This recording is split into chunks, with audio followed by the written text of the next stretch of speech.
Pelaku penganiayaan hingga menyebabkan pemuda berinisial AH 25 tahun tewas di Jalan Andi Tondro 6, Kecamatan Tamalate, Kota Makassar ditangkap polisi. Pelaku bernama Daeng NB 45 tahun, warga Jalan Andi Tondro yang tidak lain adalah ipar korban. Pelaku ditangkap tim Jatanras Polrestabes Makassar di wilayah Kecamatan Bajeng, Kabupaten Goa, Jumat kemarin. Kapolrestabes Makassar Kombes Pol Arya Perdana mengatakan, dalam kasus itu bukan hanya NB yang terlibat, melainkan ada satu pelaku lain yang kini masih buron atau dalam pengejaran polisi. Arya menjelaskan, NB diduga menganiaya korban hingga tewas menggunakan balok kayu yang diarahkan ke wajah korban beberapa kali.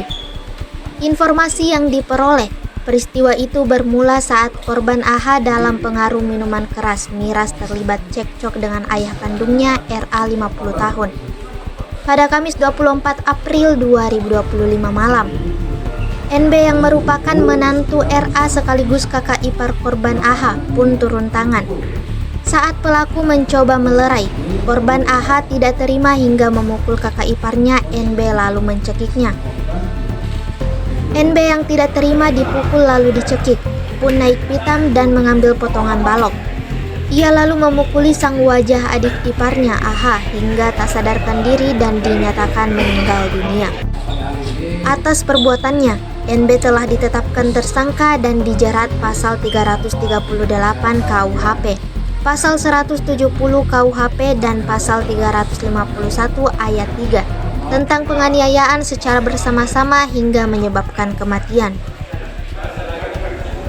Tanggal 24 April terjadi kasus pembunuhan di mana korban ditemukan dalam keadaan bersimbah darah, dan setelah dilakukan penyidikan kami menangkap secara pelaku yang seharusnya ada 2 orang pelaku dengan barang bukti berupa balok, dan ini terjadi di wilayah Tamalate.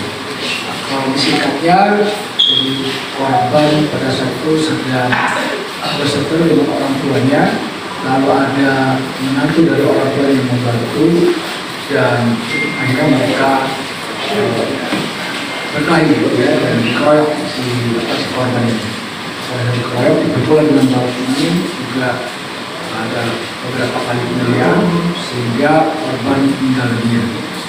Ini tersangka sudah kami tangkap dan sudah dalam proses penyidikan, sedangkan pelaku satunya dalam proses pengejaran. Jadi untuk tersangka ini kami tangkap di Bajeng 24 jam setelah kejadian kemarin kami tangkap di Bajeng berdasarkan informasi juga CCTV yang kami pantau di sekitar kami. Korban sendiri sesuai dengan hasil dari visum juga kemarin diotopsi, itu di bagian wajah itu hancur, Di beberapa bagian badan juga luka-luka, bagian kaki juga ada luka-luka. Karena dipukul mental ini, karena pukulan berkali-kali ke arah wajah hingga luka berat di muka. Jadi motifnya itu, jadi pada saat korban ini berselisih paham dengan orang tuanya, menantunya yang membantu orang tuanya si korban ini, lalu malah yang mau membantu memisahkan ini dipukul sama korban. Kalau ketika dipukul sama korban, lalu pelaku memukul balik dengan balok dan dibantu dengan beberapa satu orang lagi, sampai korban akhirnya meninggal dunia. Download Tribun X sekarang, menghadirkan lokal menjadi Indonesia.